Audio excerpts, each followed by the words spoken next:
Mortal Kombat is notorious for pushing the boundaries of violence, from its zany and horrific commercials to their bloody and edgy games that led to the birth of the ESRB. You know, the people to blame for the game store employees asking your parents if it's okay for a 7-year-old to see someone's spine get ripped out. Just imagine if the ESRB then saw Mortal Kombat now.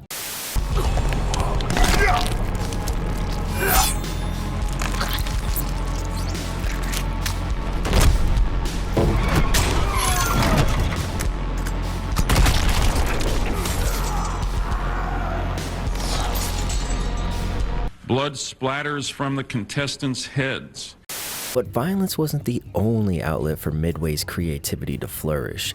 Mortal Kombat saw its fair share of some of the most memorable mini-games. They made parodies of Tetris, Mario Kart, and chess, but with a Mortal Kombat spin on it. Out of the three, Mortal Kombat is obviously the best because it actually had fully fleshed out levels, power-ups, and vehicles that were unique to each character. Scorpion's vehicle looks like his infamous spear and utilizes it to grab anyone ahead of him to slingshot his way to first, Ricky Bobby style. Raiden can surround himself with an electrifying ring of lightning that can shock anyone nearby. It conveys Midway's ability to translate the philosophy of Mortal Kombat to nearly anything. Along with the parodies, Midway wanted to expand on the Mortal Kombat brand and eventually annualize the franchise.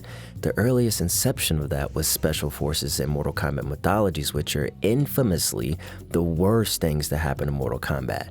But in retrospect, probably the best, because Midway would take those same ideas from Special Forces and Mortal Kombat Mythologies and weave it into Conquest mode. This would lead to one of the best action RPG games of the PS2 era, hands down. It might be nostalgia talking, but we cannot lie about Deception's Conquest mode. It is amazing, coming from a game that's within a game. Yeah, that's saying a lot. But that's not what we're here to talk about today. We're here to talk about what the amalgamation of those ideas led up to, and that would be Shaolin Monks. Now you would think, since the game is held in such high regard amongst Mortal Kombat fans, gamers, and myself, that it would have sold well. Turns out its lifetime sales are around over 1 million units sold. Let's put that into perspective. The 50th best-selling game of 2005, which is Dance Dance Revolution Extreme 2, sold 311,000 copies in 2005 alone and released the same month as Shaolin Monks. Yeah, talk about being overshadowed, and I said this in my retrospective on the Warriors. A lot of games in 2005 were complete bangers. Games like RE4, God of War, Midnight Club 3 Dub Edition, Madden 06, Ninja Gaiden Black, Shadow of the Colossus, Splinter Cell, Chaos Theory, just games that always find themselves in top 10 lists. Yeah, so Shaolin Monks and the Warriors suffered for the sake of them being more niche compared to the mainline entries from their respective developers. And that's why we're here, to shed some light on just how great this game was, and honestly, still is. Story-wise, we immediately start off watching a battle unfold. The first tournament is over and we're at Shang Tsung's fortress to take him on vacation. And by vacation, I mean a place he can retire. And by retire, I mean die. But Shang Tsung isn't as feeble as his appearance would suggest. He nearly sucks the soul out of Liu Kang. But Kung Lao makes a surprise appearance and saves him at the last minute. That's just enough for us to get in the ship shape and knock the shapeshift out of Shang Tsung.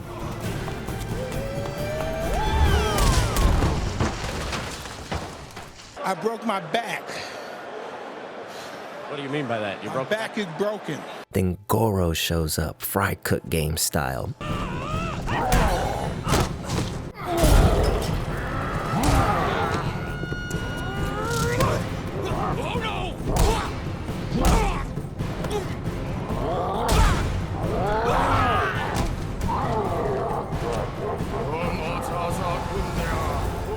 While Goro is manhandling everyone, Shang Tsung opens a portal to Outworld, destroys his island, and leaves with his henchmen. Raiden shows up talking about, "We need to escape, guys." And I'm just wondering, like, you showing up at the last minute and coming up with the most obvious statement ever? Like, where the fuck were you at? Well, our Shaolin monks get trapped as the building collapses. We now have to make it out of Goro's lair, which is essentially a tutorial level, before we rendezvous with the crew to be crowned champion of the Mortal Kombat tournament. Once we make it out of Goro's lair and back to the Wuxi Academy, Liu Kang gets dubbed the champion. But our celebration is short-lived after an invasion led by Baraka is launched at the academy. Baraka kidnaps Sonya and heads back to Outworld. This is all a part of Shang Tsung's plan to lure us to Outworld, where he'll follow us throughout our journey and use the power of deception by disguising himself as our allies. He'll also sow discord amongst the newly founded deadly alliance that is the Shaolin Monks. If he can turn us against each other, trick us into killing his henchmen, which, spoiler alert, he does, he'll become more powerful than we can imagine, and Shao Kahn shall conquer Earth. What I like most about Shaolin Monks' story is there's a yin and yang. We have the novice, the leader, one who is very loyal to his master, Liu Kang. And then we also have Kung Lao, who, yes, he is loyal, but we see that he is more of a lone wolf. We see he's more headstrong. He's more focused on trying to get what is his, what he feels is rightfully his. He feels that he should have been the champion. And you know who uses that to their advantage? Shang Tsung. Whenever he gets these two in isolation, he makes sure that he implants ideas into their brains that causes confusion, that causes conflict, and we get to see it brew slowly and gradually. We see how cunning Shang Tsung is, how masterful he is at his craft. He doesn't just go out and say, hey, you guys should fight each other, you guys should kill each other. He waits, he lures them. We also get to see these two go back and forth. We find him, maybe we find your girlfriend. Kitana is not my girlfriend. That was a lie. I do feel something. If we defeat Reptile, Shang Tsung will be that much weaker. No, I will defeat Reptile. You can watch. Captain Sassy. But the best part about this game is the gameplay. The gameplay is flawless. Midway crafted a new fighting engine to breathe life into this homage to Kung Fu. The multi-directional fighting engine. It allows for combat to flow seamlessly like a ballet of death. Think IP Man meets Raid Redemption. We are now unchained from the shackles of the 2D plane, and we can toss enemies back and forth off of ledges, juggle their bodies, and unleash a volley of blows upon them. Moves from the franchise are translated perfectly in the 3D space. It really makes you feel like Mortal Kombat. Oh, brother, this guy stinks! The amount of moves they crammed into this game is amazing for something that's almost 2 decades old. We're talking about a PS2 game. We now have 4 types of attacks. Quick moves are flashy and fast, while power moves are devastating and impactful. Specials can hit the more evasive enemies from afar and be used to kick them off of ledges. Liu Kang's flying kick is the equivalent of the flying swallow in Ninja Gaiden. Combat is complex enough to remain engaging, but simple enough to reach that flow state, especially after you've unlocked all the moves. I spent quite a bit of time just using the slow motion moves because I forgot these were actually in the game, or just using enemies as human shields because why not? You could pretty much spend hours just clearing rooms over and over and trying to beat your combo high score. It's just you and the gameplay. No gimmicks. The most notable achievement in Shaolin Monks is the first ever, and hopefully not the last ever, co-op mode in the Mortal Kombat series. You can finally partner up with a friend to play as Liu Kang and Kung Lao, but you can also play as Sub-Zero and Scorpion. They have unique movesets, but they don't have unique voiceovers, so they'll sound like Liu and Kung Lao. Co-op is basically conquest mode on steroids. It creates a synergy between competition and coordination.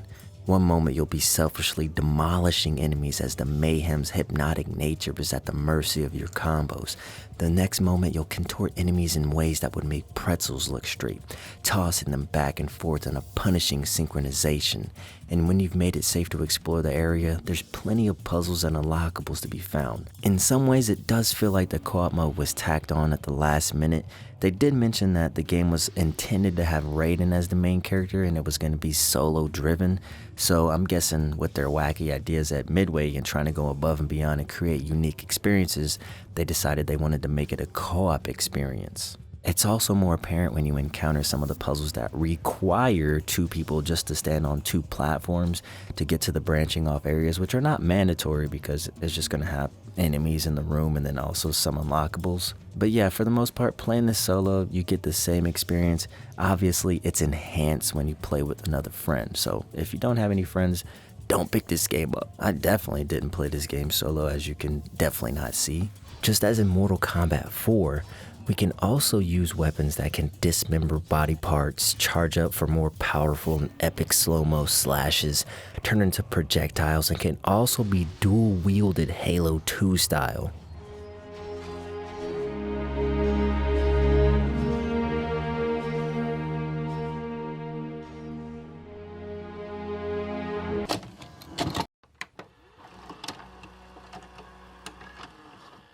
They do have weapon degradation though, so Breath of the Wild isn't the first time we've seen this genius mechanic. But I get it, they want you to focus on the hand-to-hand combat as opposed to using your weapon the entire time. So it makes sense. Environmental hazards are conveniently placed throughout each level as well. Most will look familiar since the world design is based off of Mortal Kombat 2, so you'll get a more in-depth look at iconic levels and stage fatalities. You can feed the trees in the living forest. You can also feed the snakes that are in the living forest. You can uppercut people into spikes and watch them hang as their blood trickles down and drops on the floor. It's a true testament to just how violent Mortal Kombat always is and how creative they are when they incorporate not just the combat, but they incorporate the level in the combat as well, adding more elements of destruction. And speaking of destruction, fatalities obviously make a debut as well, but this time, you can not only execute fatalities anytime during combat, you can now do brutalities and mortalities. Brutalities are like a rage mode. Once all 3 of your blood meters are full, your fireballs go from burst mode to full auto. And if you get tired of spamming fireballs, you can go Kratos on your enemies. Come to think of it, that actually looks familiar.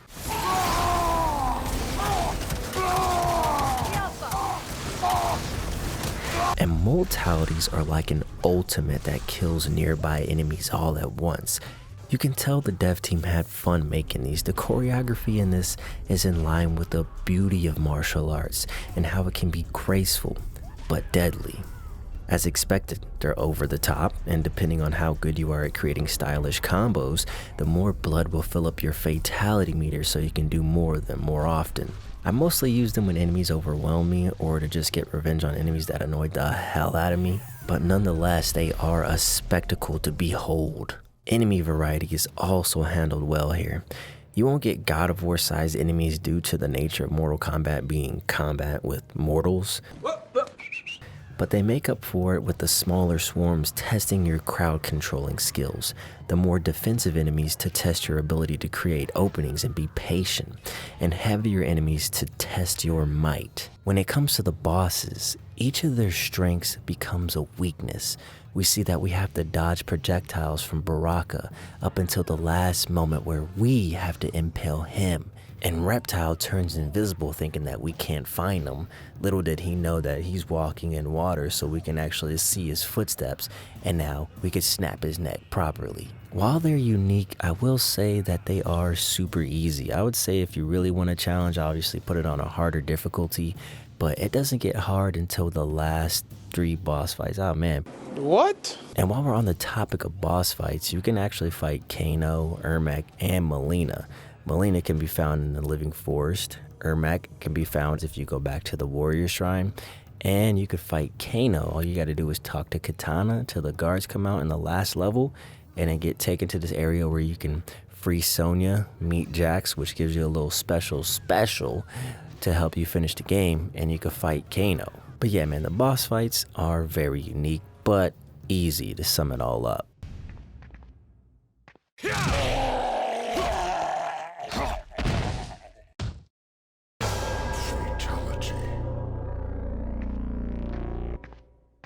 Test Your Might also makes its way into the game to solve puzzles. which is something I definitely miss from older games. QTEs definitely left a sour taste in gamers' mouths when it comes to button prompts, and I don't think it deserved all the hate it got. Games like the Warriors balanced it well enough to make it feel like you were actually playing the game without taking full control away from you.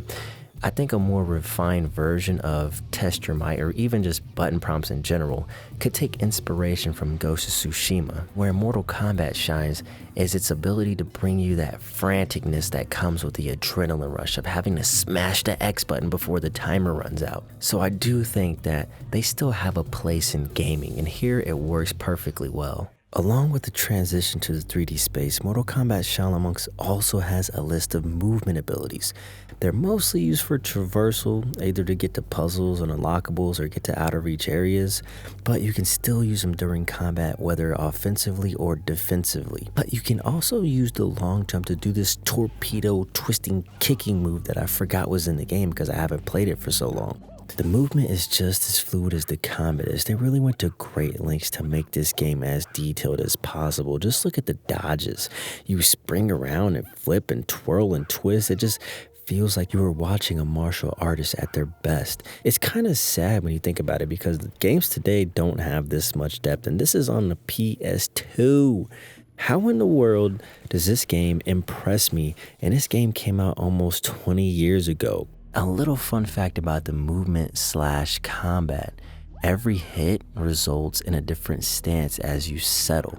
For instance, if you use the power hit, or if you use the launching hit, or if you use the quick hit, or the L1 button, the fatality hit, afterwards, he'll do a different stance. He'll do like this monkey stance where he's like, bouncing around. He'll also do this stance where he's got like this Kamehameha stance, or he's got like he'll just stand there, or he's got like a ready stance like he's about to go Bruce Lee on somebody. It's kind of crazy that they actually thought about the detail of this to that extent. It's like Rockstar level of detail in a PS2 game. I've never seen this be replicated in a game before, but I just thought it was a little bitty fun fact I should throw in there that I thought was amazing. And of course, Mortal Kombat is gonna have tons and tons of unlockables. Once you get to these red coins, you'll unlock things like concept art for levels, concept art for the enemies and the characters, unlock characters for the versus mode. You can unlock almost anything. You can see pictures of the dev team. It just goes to show the amount of detail and care that went into the older games. Nowadays, this same content would be behind paywalls, DLC, microtransactions. You already know. But once you've beat the game, finished the story, don't feel like replaying it, you could play versus mode against somebody. I played against my girlfriend and she almost beat my ass in this game, but I had to lean forward and get serious. But you can pick almost everybody in the game except for the big three, probably because the size of them might not have fit in the game. Maybe they had some constraints with development. But if you go online, you can find people on YouTube that have modded it or gone through the source code and actually been able to play with people like Shao Kahn and Goro. But for the most part, the lineup here is amazing. It's in line with Mortal Kombat 2, and the combat versus mode is dope. You have these random like loot crates or boxes, treasure chests, whatever you want to call them, that have random items in them. They can have weapons, they can have traps in them, they can have health, they can have energy. They can have basically anything that's in the game, the campaign mode, in the versus mode. You could do the fatalities at the end of the matches. If you win 2 in a row, you can do flawless victories. You can throw them off of ledges and get respawned back onto the game. It's like, it is amazing that this was actually a bug before they put this in the game. So you could see how this whole game is just a perfect storm, and things that weren't meant to happen just happened. This game was not even meant to happen. These guys were losing money. The company was losing money. And the first 2 installments to try to expand on the franchise just did not work. But the third time was the charm here. And even if you don't like the versus mode, you could even unlock Mortal Kombat 2's arcade version. So it's like, what more can you ask for from this game? It's the perfect Mortal Kombat experience. You have one of the best games to come out of the series, Mortal Kombat 2, one of the best games to come out of Mortal Kombat Shaolin Monks. You have a freaking versus mode. You have tons of unlockables. You have fatalities for every character. It's a reimagining, a re-envisioning of Mortal Kombat 2 in an action-adventure game. It's so amazing. So the nostalgia is real right now. But I'd say if this game were to get a remaster, they would take the structure of what happened with a God of War reboot and use that for this game, because God of War 2005 and Mortal Kombat Shaolin Monks are almost identical in terms of gameplay, that you could essentially use the same combat format that they used in God of War Ragnarok and God of War 2018 and implement that into a Mortal Kombat Shaolin Monks reboot, remaster, remake, whatever, because those damn titles are so convoluted nowadays, they just blur together. But I don't think fans would be mad at that. I don't think fans would be upset if they used the blueprint of God of War Ragnarok and what they did with the reboot of God of War and just put a Mortal Kombat skin on it. Like, we already have spiritual successors and clones, if you want to call them that. That sounds a little bit more derogatory, but people that actually understand the genre, like games like Neo understood Dark Souls and they implemented that into Neo 2, and now we see that they have Fallen Dynasty coming out, Lies of P, an upcoming game that looks similar to Bloodborne. You just see that more games are actually taking the genre seriously and are just building on that and using new ideas and innovating on that. And there's nothing wrong with that. You know what I'm saying? They could take that remaster and just make tons of money. And the fact that Ed Boon, man, this guy has been teasing on Twitter. The craziest part about Shaolin Monks is not only the fact that it was supposed to get a sequel, but Ed Boon has mentioned time and time again that he wishes the game would have got a remaster or a remake. But as of April 11, 2023, this guy tweeted, Mortal Kombat Shaolin Monks needs a blank remaster or sequel, and everybody voted remaster. Like, how the hell are you gonna tease us like this, man? It's the 30th anniversary of Mortal Kombat, and we have still yet to see anything besides the promotion of this goddamn book, Long Live Mortal Kombat.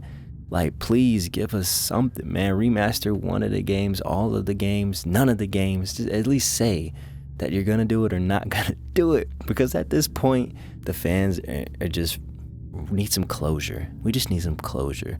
But if you watch this video, man, I appreciate it. Make sure y'all hit that like button, subscribe if you want to hear more. And you know exactly what to do, man. Have a beautiful day and a wonderful night, man. Peace.